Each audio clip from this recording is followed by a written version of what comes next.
Okay, well, Dawn, I'm going to start out here just by stating that as we go into this market where, we haven't seen this for a while, where we've got to do, price reductions and that really, that strong price right from the beginning. We've got to, really work on like communication skills, our leadership skills, and then setting those clear expectations. I was just telling Daryl that, when I first got in the business, carrying 30 plus listings, we had to set really clear expectations, or you can't carry 10, 20, 30 listings if you don't set really clear expectations about only, communicating once a week, because you're going to lose sellers. If sellers think you're going to communicate daily or several times a week, like you can't carry multiple listings, you're going to lose people, right? So, setting really clear expectations, not only with sellers, but even buyers, just with our clients in general. And also, just being truthful with our sellers, right? We've got to go in with just really telling the truth about what needs to happen to get their home sold. And then the reason I always put pre-quals with the pricing is that just we've got to know the motivation, because if we're working with unmotivated sellers that aren't, like they just don't want to see the reality about price, we're just setting ourselves up for like a lot of heartache in that listing, right? Yeah, so, both my sellers right now are pretty motivated because they have actually they've both moved out. So awesome. Okay, well, Dawn, since you're the only one on here, I'm going to have you read through here. And this is something I learned a long time ago, and this is at the listing presentation. So this is just 4 things to present your seller with as far as, once we put your home in the market. You can kind of take, like, as you hear the saying, take the monkey off your back. Like the market's going to tell us if we've priced the home right. So I'm going to I'll be the seller, and then I'll have you just run through, like you're just, Mr. and Mrs. Seller, as your home goes on the market, 1 of 4 things will happen. So you're at a listing presentation.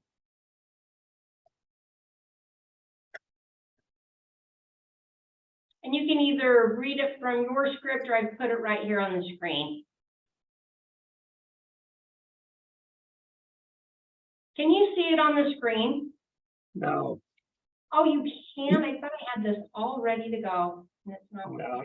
No, but I printed it out.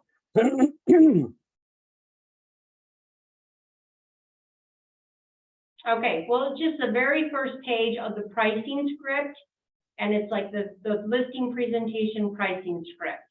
And it's just the very first, as your home goes on the market.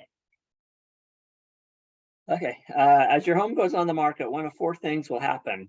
1, you'll receive an offer within 72 hours, which will tell us that you priced the property correctly at market value.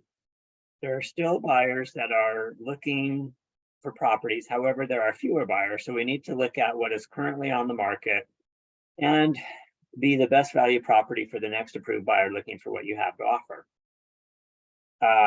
The second thing that could happen is you will receive more than 1 offer in 72 hours, which will tell us that we priced a little low. This is our best scenario for the highest price. Buyers will bid up the price and not ask for repairs or concessions, oftentimes in a multiple offer situation.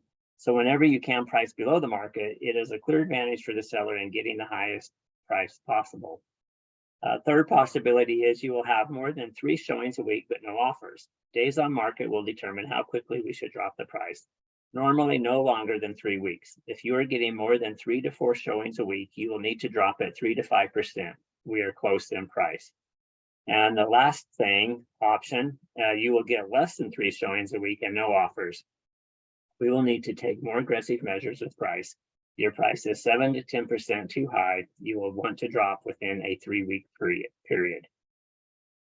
The market will never allow us to misprice a property. It is critical for a seller to price it right out of the gate to get as much money in their pocket as possible, as you can see from these 4 possible scenarios. Okay, perfect. And then this just goes through, make sure we know the motivation of the seller, the time frame, telling them what the market value is. Making sure, like, going into telling them the truth. What's the value, the difference between value and price. Seller sets the price, the market sets the value, right? Watch your days on market. I think the agents are dropping prices too soon because a lot of agents are used to it selling in 2 days. We have to realize the market has changed. Look at your days on market for your area that you're selling. Set a pricing strategy, whether you get a change form filled out right at the listing or go over that. Within 3 weeks, we're going to look at, as you kind of let them know, like, we're going to look at like the number of showings we're getting. If we haven't had any offers, this is kind of looking at your price, your neighborhood, days on market. This is kind of what kind of action we should be taking or how soon they need to be somewhere. And then one thing that I've learned over the years, instead of just getting feedback, when you're calling agents that have shown the property, ask them, yes, your buyers chose another property, but how much would they have if they could have made this property work, even though the bedrooms were small or there's a busy street, how much would they have offered for the property? Knowing that, they did have these things that didn't quite work for them, how much would they have offered for the property if they put an offer in? So we have something of value to take back to the sellers instead of the bedroom's too small. You're on a busy road. Yes, all those things are true, but it's always about price, right? You're always looking at how can we go back to the seller with something of value, right? And so the next part of this is, Hey, Katie. Yes. Before you move on the second page there, it says, right now, we must also watch days on market and not drop our price too soon. Appraisers will be watching this. Can we elaborate about that a little bit for the benefit of the recording? Yes, absolutely. So when we had that class with Ashley and the other person from the board, we had, I'm not sure who mentioned this, but appraisers are going to be looking for days on market. So if, like, let's say, for instance, in a certain area, days on market is 30 days, and you put a price out there and you drop it drastically within 2 days, an appraiser is going to be wondering, why didn't they keep it up for a little bit longer? Why did it drop so drastically so quickly, right? So Okay. just kind of keep that in mind. Thanks. Yeah. All right. This is just another phrase, like, as you're doing your listing presentations, something that I've done is always not done a set price when you do a CMA, but like giving 3 to 5 sold properties, giving all the information and saying, knowing that you need to be in Ohio in the next, 90 days, after looking at these 3 similar sold properties, where do you feel your property needs to be priced to make sure that we are in line with the market and get you the most money and get you moved in the quickest amount of time, giving you and your family the most convenience through this moving process? So as you list the property, make sure they're aware that the market is the one that's going to determine the price, and let them be involved in, like, looking at, like, look at the number of days these 3 homes took to sell. Look in comparison to your home, how many bedrooms, how many square feet, so they can kind of see, this home sold in 30 days, this home sold in 60 days. It looks like we need to be priced here in order for our home to be sold in the next 45 days. And so, like, as the home doesn't sell, they can kind of see what's going on. Instead of us just, doing the CMA, saying, okay, this is where you need to be, this is where the market says you can be, involve them a little bit in the pricing. If that makes any sense. All right. And then, okay, so Daryl, this is the price reduction script that we passed out in the sales meetings. So this is after we've priced the property. Every time we set more clear expectations with the seller, it's so much easier to go back, right, and get a price reduction because those expectations have been set. When I do a listing presentation, so one of the questions is, Mr. and Mrs. Seller, how often would you like to be communicated with? And I ask that because I want to pull out the sellers that want to be communicated with every day, right? So Daryl, we're going to role play. You're going to be the seller and you're going to tell me you want to be communicated with every day, right? So Okay. Hey, before we start, on the previous page, there's a knowing you need to be in the blank to blank after looking at these three similar properties. What are the blanks? okay, Yeah, so right I used Ohio in the next 90 days. Oh, I see what you're saying. That's just, okay. I Yeah, wondered what just that for was about. motivation. Cool, cool. Okay, sorry to delay. Now, go ahead and I'll tell you I want you to report to me every day. Okay, so Daryl, how often would you like me to communicate with you?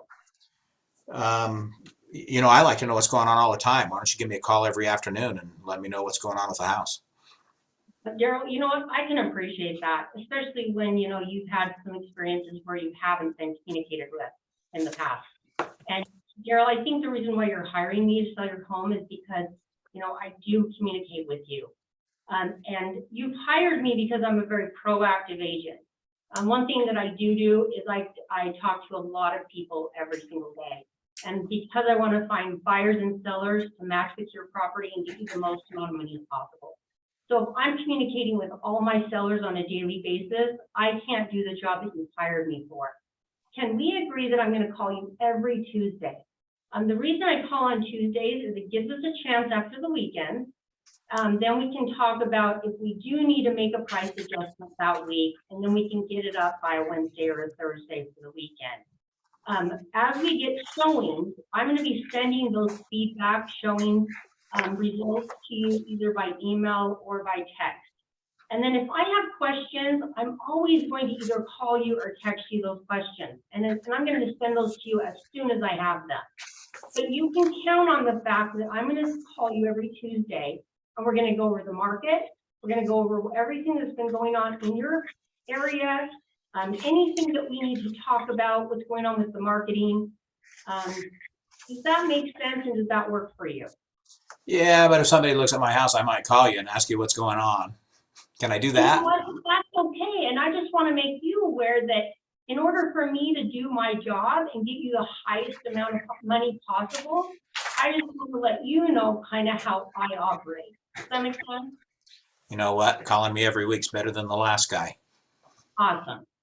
Perfect.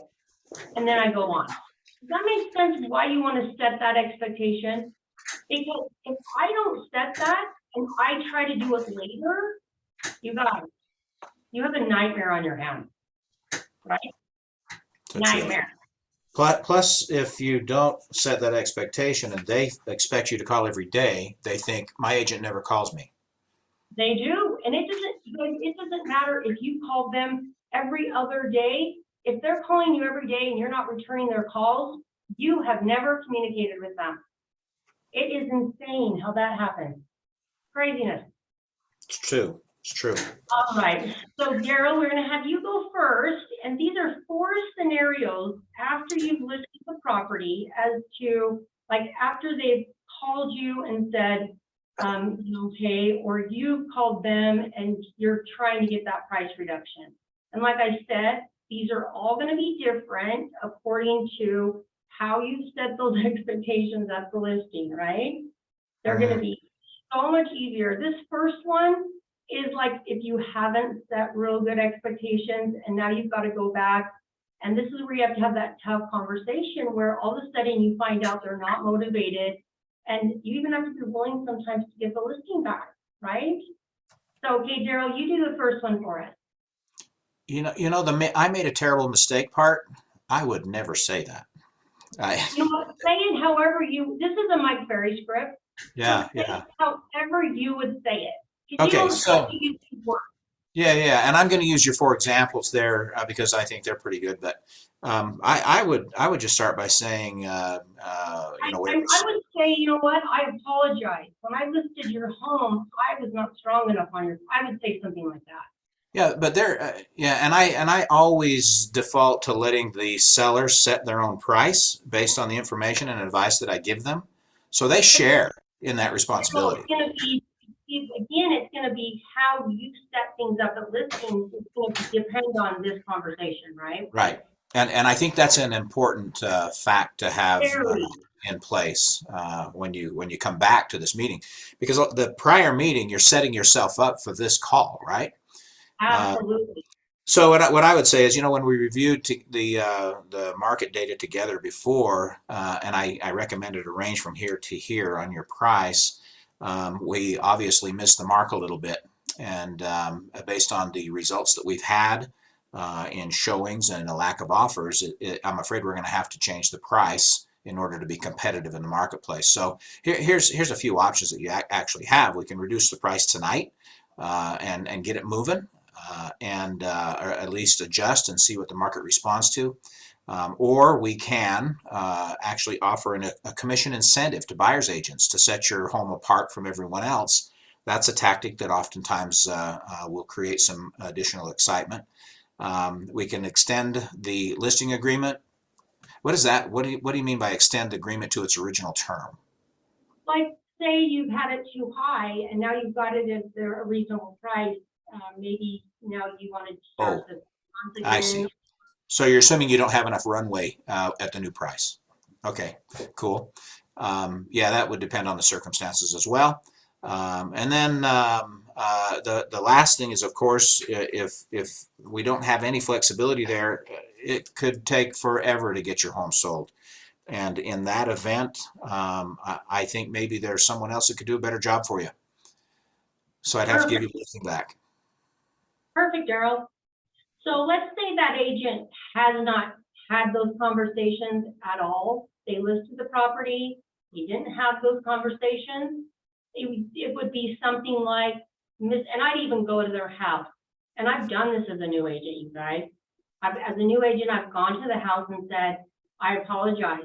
When I listed your home, I was not strong enough on the price. So I wrote down 4 different solutions. First thing is we need to reduce the price to this. The second thing, we need to add this, 1 or 2% commission for the buyer's agent, because that's our best marketing tool right now, to get the buyer's agent out in the marketplace with the qualified buyers, because that's so important right now to get showing your property. The third thing is to extend the listing back to 6%, because I think we're going to need that much time at this new price. And then the fourth thing is, if you're unwilling to, do any of these 3 options, I'm thinking I'm not going to be able to help you get your home. So Katie, I know this is a script, of course, but I would never offer that last option until I went through the exploration of what their flexibility was. I'm not going to make that. It feels like a threat. You know what? And Daryl, again, it's how motivated are they? Like, right. We know, being in the business a long time, you and I, that if you're working with an unmotivated seller that is unwilling to budge on their price, like by a long ways, and you know that you're going to sit on that house for how many months, and you've already sat on the house for months, and they're calling you every day, and they're driving you nuts, and it's consuming your life, then you're going to do something like this. Yeah. So again, it's like it's a situation, right? Yeah, just a personal variation on this is I'd offer them the 3 options. And then at the end, if there is absolutely no flexibility, I say, there's a 4th option I didn't tell you about. Here you go. Exactly. And again, this is like a last possible scenario. You're not going to go give away a listing of somebody that is motivated, that's willing to adjust on their price, and you can get the property sold, right? Yeah. Again, it feels like a threat, and I don't want to damage my relationship by laying that on the table unless I have to. You're using this on people that you're kind of wanting to get out of the listing because they're driving you pretty much. Right. That's right. I haven't had very many listings that I've really, really wanted to get out of, to tell you the truth. Hopefully this is why I'm putting the pre-qual script with the pricing, is because, we've got to go back to really pre-qualifying, right? Yeah. Because we want to know what situation we're walking into. Not that we don't want to get in front of as many people as we can, but we do want to know what we're walking into when we go on those appointments, right? Yep. Those expectations up right off the bat, you'll never have to do the last one. Exactly. Yep. And that, really it is, if you've like totally missed the mark and didn't know what you were walking into, and now you've found yourself in a situation where it's like, I really can't get this sold.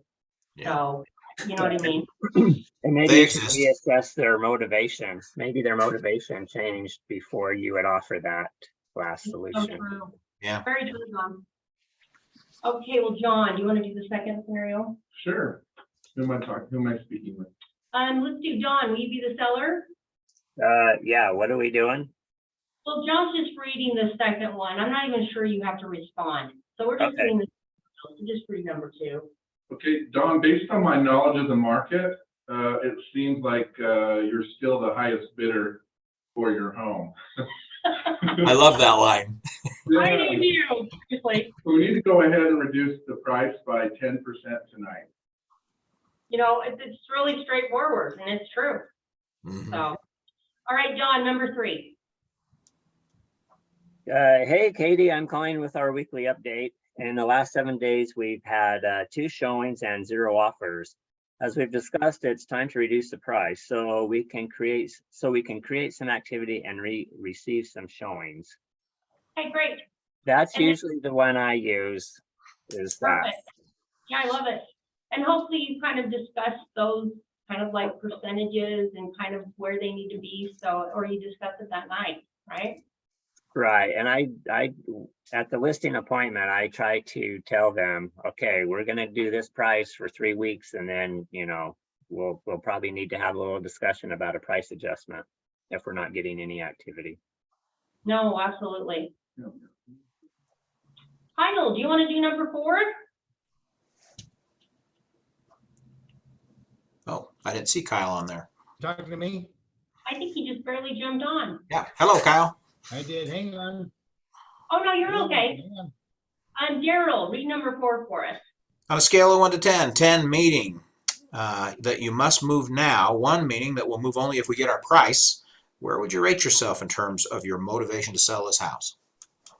Perfect. So you know what? We always go back to motivation, right? Because do people change their motivation in the middle of the listing sometimes? Absolutely. Yeah, when they can't get the crazy price they thought they could get, they change their mind.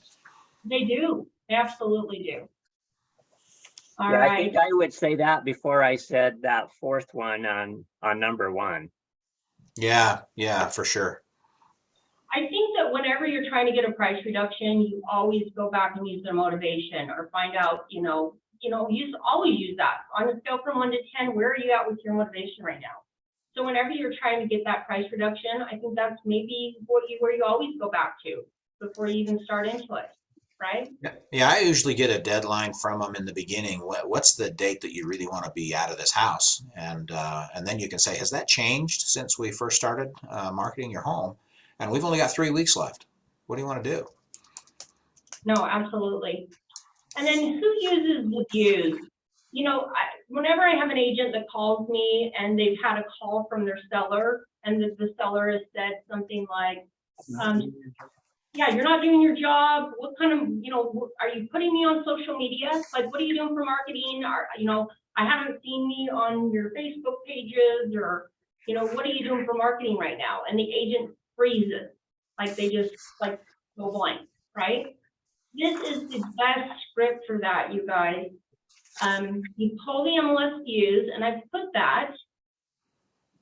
It's this right here. So are we on the form reduction price script using MLS views? Is that what you're looking at? Okay. Does everybody know how to get to this on the MLS? Yeah, that's a great report. So this shows you like how many of the public, this 34 is how many of the public have pulled up details. This is the private agent full report, this 157. And agents do not pull a full report, right? Unless they got a client, they're looking at the property for some reason. So those are the 2 numbers I always look at. So I'll say, Mr. or Mrs. Seller, we've had 157 agents pull your home. This has only been, let's see here, 157 agents have pulled a full report on your property this week, and we've only had 2 showings. that means that for some reason that agent showed their client, or the client didn't see value, or the agent didn't see the value in coming out to look at it, but there's a disconnect. So we know that over 6,000 people have viewed your property in the last so many days. And so there's a disconnect. We know the marketing's working because we have a lot of views on your property, 34 of the public. This is a very recent, like, new listing. We've had 34 of the public pull up details on your property, and we've only had 2 of them come look at it. So we know the marketing's working, and there's a disconnect between value and price. And so there's 2 things. Either we can do something with the property to make changes, or we can look at the price. And as far as I know, you don't want to make any changes to the property. And usually the answer is right, no. So all there is now is to look at the price. So can I add a couple of observations to this for you, Katie? Absolutely. One problem with this report is they don't show any kind of trend. So if you want to know what it is week over week over week, you got to open it, print it, and record things, or put it in the file so that you can see if your number of, for example, the number of photos. Oh, we just muted himself. Oh, Daryl, you muted yourself. Oops, sorry, I clicked the wrong thing. Anyway, you almost have to pull it every week and print it and put it in the file so you can see if there's any trend in increase or decrease in that, if you want to speak intelligently about it. But it is a great solution to say, look, this is the root source of all the data. Anyone that's actually looking at your home, every single agent, this records the activity on them looking at your listing. And here you go, the marketing's working, and the numbers are usually huge, right? So Yes. it's a great report. Yeah, just go in there every week and save a PDF of what, like Daryl said, it just keeps running. So every week, go in there, like, do it when you make a call to them. Save it, send it to them. So who wants to, like, go through this script first? Who wants to volunteer? You're Wanna do it, looking at John? me? What are we Okay. doing? So you're going to start right here with, I am sending you a sheet of valuable information. So this is you just called, they texted you or called you, hey, what are you doing? Hey, I'm sending you a sheet of valuable information. We talked about pricing strategies when we knew how many views, calls, showings we were going to have on your home.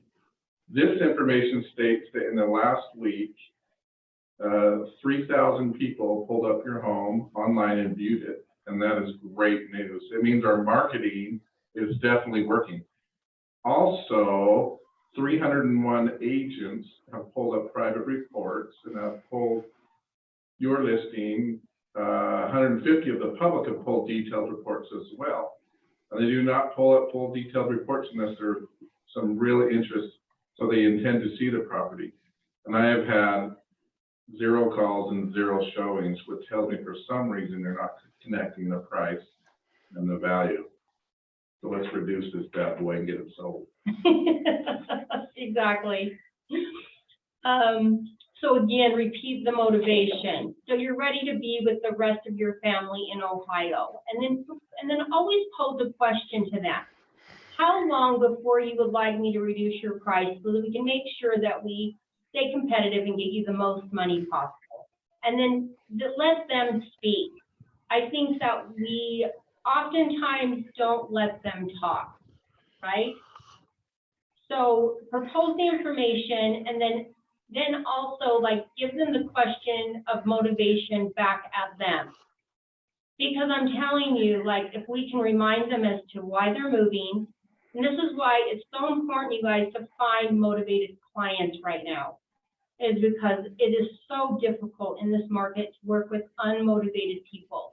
And, you know, you're going to spend so much time, you know, in this market, you know, working with just any client that you can, like, hover around, whether it's a buyer or seller, instead of just getting on the phone and finding a motivated, you know, approved, whether it's a seller or a buyer.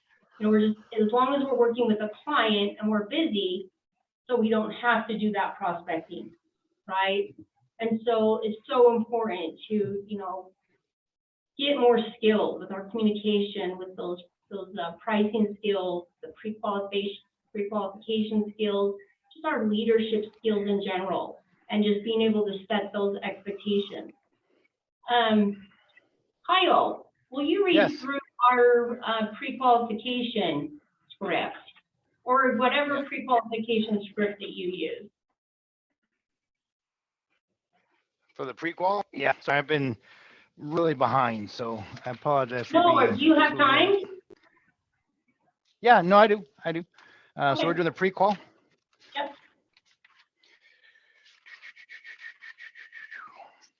Okay, so this is before I do a listening presentation. I just want to make sure I'm up to Yes, speed. so whenever we're role playing and we set an appointment, we always end with, before I come out, there's a few more questions. And Yep. instead of asking, just remember, just going right into it. Okay, so who am I just reading through it, or am I actually role playing? Yep, so like, I'll role play with you. I'm the seller, and you just give me 2 times, like you just set the appointment with me. Okay. So Katie, before I come out, there are a number of questions I'd like to ask. Is it okay? Sure, well, yes, right, yeah. If what I say makes sense and you feel comfortable and confident that I can sell your home, are you planning to list your home with me when I come out tomorrow at 7? I'm not sure, that's why we're having you out, I guess. Okay, perfect. So are you planning to interview more than one agent if the job is selling your home?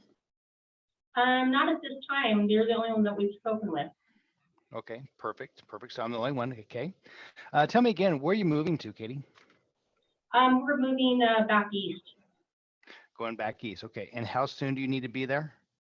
Just like in the next 60 to 90 days. 60 to 90 days, great.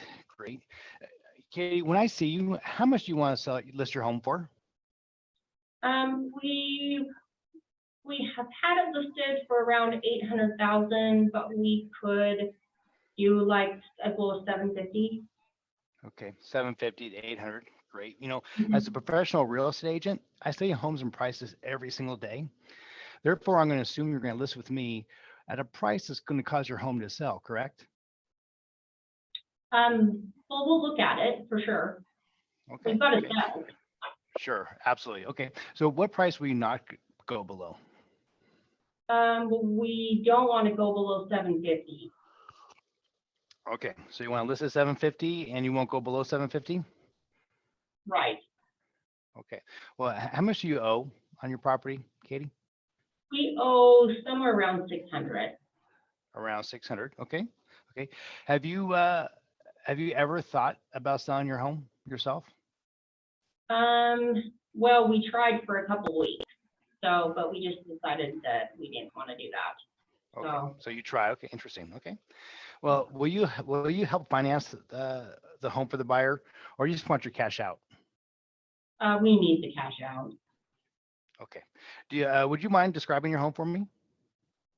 Well, it's got 5 bedrooms. The basement has 2 bedrooms. We totally refinished the basement. Yeah. Okay. So 3 bedrooms or 2 bedrooms, basement. Okay, perfect. I'm going to be sending over a package of information. Will you take a few moments to read it? Sure. Okay. Do you have any questions before I arrive? Not right now. Okay, perfect. So, our meeting should only take between 5 and 25 minutes. Is that okay with you? That's great. Okay, I'll look forward to seeing you tomorrow at 7 o'clock. Great. So can you tell Kyle does that on a regular basis? Yes. Does anyone have any questions about any of those questions?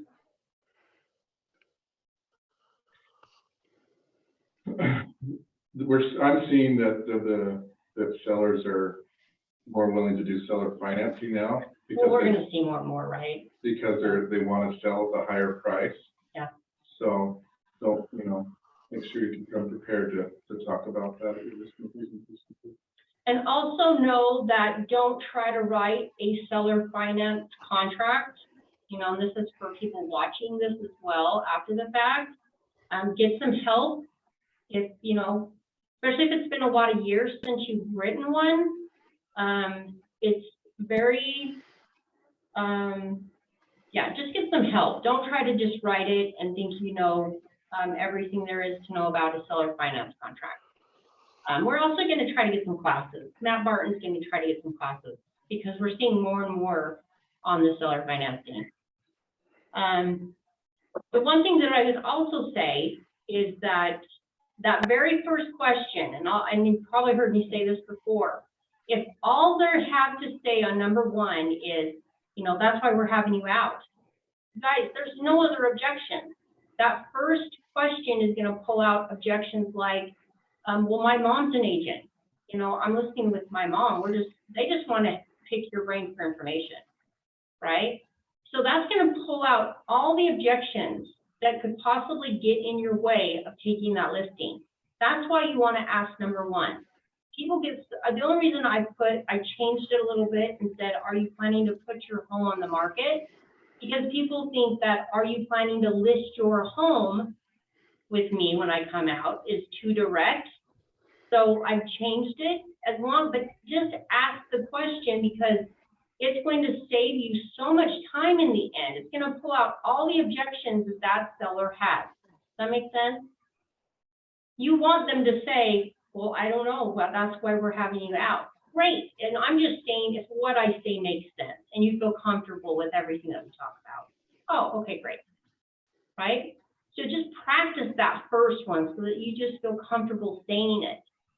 Because that is such a powerful line and it will just save you so much time. Any other questions about the prequel script? The one thing that I would say, Katie, if that was real, and you said that you would start at 750, but you won't go below 750, I'm asking that question because I want to know what your motivation is and how motivated you are to sell it. And if you said what you said was, I'll sell for 750, but I won't go below 750, that's a red flag for me because so that's especially 600,000. There's a little bit of room in there, but it's I'm questioning whether to even continue on the conversation if you're stuck at that listing there and won't go below. But the other thing you do know, Kyle, is that what's my motivation? Exactly. Yeah. So it roll back to motivation. But that's the reason why. Like I'm moving back east, so maybe we go back to like, why am I moving back east? Is it a job? Do I just want to go back east? And if I don't sell my house, I'm not moving. Exactly. So if I have to move, then I'm taking that listing. Like they have to sell that house, so they've got some wiggle room, and I know that I can go and talk reason with them, right? Because they have to sell that house, right? Kyle, I think that's a good point, and I think the answer is you need to find out why. Yeah. If they owe 790, and for some reason back when equity was double what it has been in the past, they've taken all the money out, and now the market's deflated a little bit. And this hasn't happened for years, but back to the short sale days, maybe they just can't. And that could be another good reason that you may not want to waste your time there. Right. Yeah, No, it really absolutely. goes. Yeah, I mean, it's good. I just love that question because it does tell me that that do I have to dig deeper and find the motivation, and I'm actually motivated, or because we're taking listings now that they're not very motivated, and now they just sit on there and just sit on the vine. So it's good to turn away listings now. I mean, Ryan Kramer even said the other day that he's turning away what listings, and if Ryan's turning away listings, so I love that question. I love that question and the answer. I get a lot from that one. That's my biggest one on the whole thing. I really listen intently on that one. No, thank you, Kyle. These questions are so good. And then I've also included a pre-listing packet. I know that we haven't done those for a long time. I know there's a lot of agents that have always done those, but it's a really good way to separate yourself. You know, I always had like a high school kid, after school, they'd call me and say, do you have anything? And I'd have them run pre-listing packets around to people. Just don't make them really long, you know, make them short, make them look professional. I mean, most people aren't going to look at them, and that's okay. What's your thoughts about emailing them? I think it's maybe better than nothing, but I'll tell you, like delivering something to someone's home is something that nobody does. So it's like, how badly do you want the listing? So it's just something that's different that no one else really does anymore. So just something that you could do that would separate yourself. So Wait, I love those because there's times, especially during COVID, I would get them signed without even me going there. I would do Zoom ones, but I would drop that off first, and then they would just come back and say, it's at the front porch, come get it, everything's signed, because I highlight the contract. I have 2 copies of the contract, one for them and one for me, and it's highlighted where the sign. And they just call me up, say, it's at the front door, come get it. And it happens about twice a year that people just sign it without me even having to go and do the actual presentation. And then also too, you can use Uber. So if you can't do it yourself, just call an Uber and they'll come and deliver it for you. Ooh. such a great idea, Kyle. On that pre-listing packet, one of the items is the disclosures in the contract. And so like I've got on there, you know, highlight where they need to sign everything. And you guys, if you build enough rapport with them, just through talking with them on the phone, you've pre-qualified them. Especially if they're drivers, you guys, they don't want you coming to their house. They need to just sign it and you're done. So really good point. You know, I've never done a pre-listing delivery before I went to a listing appointment. I'm curious, if you deliver that in person, how often do they just say, well, you're here, why don't you just come on in? Does that happen? Go ahead, Pam. I'm going to say that when I usually have it delivered, or I have one of my kids deliver it, or I just drop it at the front door. I try my best not to just hand it over to them. If they're there, I do, and it's usually just a quick, you know, here, this is. But usually I have one of my kids deliver it, or Uber, or I'll just drop it off at the front porch. It pulls out. Then what I do is I call later and I like if my appointment is at 7 o'clock tomorrow. At 4, I'd call Katie and say, hey, Katie, I dropped off my package. Did you happen to look through it? And if she's, yes, I sure did. Do you have any questions before I come out? And if she says something like, well, you know, your commission or the price of the house, you know, I don't like the price. Okay, well, you know, I'll tell you what, that'd be the first thing we talk about when I get there. And then I know what their objection is already before I even get there. So I'm not getting blindsided. So, you know, if there's any issues with commission or price, it's usually brought out right then and there. So Thank you for bringing that up, Kyle. Yeah. And just to put a plug for all you analyticals out there, when you get to the house, you don't necessarily have to talk about that first. They're not necessarily going to bring it up first. Do your presentation. Even if they bring it up first, you can say, you know, I know that, you know, I can appreciate that you getting the most amount of money is the most important thing. And that will be something that we discuss, you know, very early on of me being here. And then keep, you know, because you've got to build some crazy rapport with that seller. If all they're concerned about is commission, you guys, you've got to build some crazy rapport with them. If you're not going to discount your commission, you know, do some crazy price, you've got to build some really good rapport and value with that seller. You're asking a lot of questions. Right? So if you're filling that out before you've gone to the house, what if you get to the house and you discover they weren't completely honest with you? There's like a horrendous pet odor or smoke odor, or it's just not in good condition. Those are the things you'd have to, you know, discuss with them when it got to time to talking about the price. Yeah. So, and one of these, we need to do a listing presentation. So we will do a listing presentation on one of these role plays. So, other questions? I didn't realize how late it was getting. Any other questions about the pre-qual or the pre-listing packet? All right, well, I just know that. Kate, Oh, go ahead. Katie, we got a new agent on board, and he's on here. He's working with me. His name is Ride Casper. All Hey, right. Ride, can you come on and introduce yourself?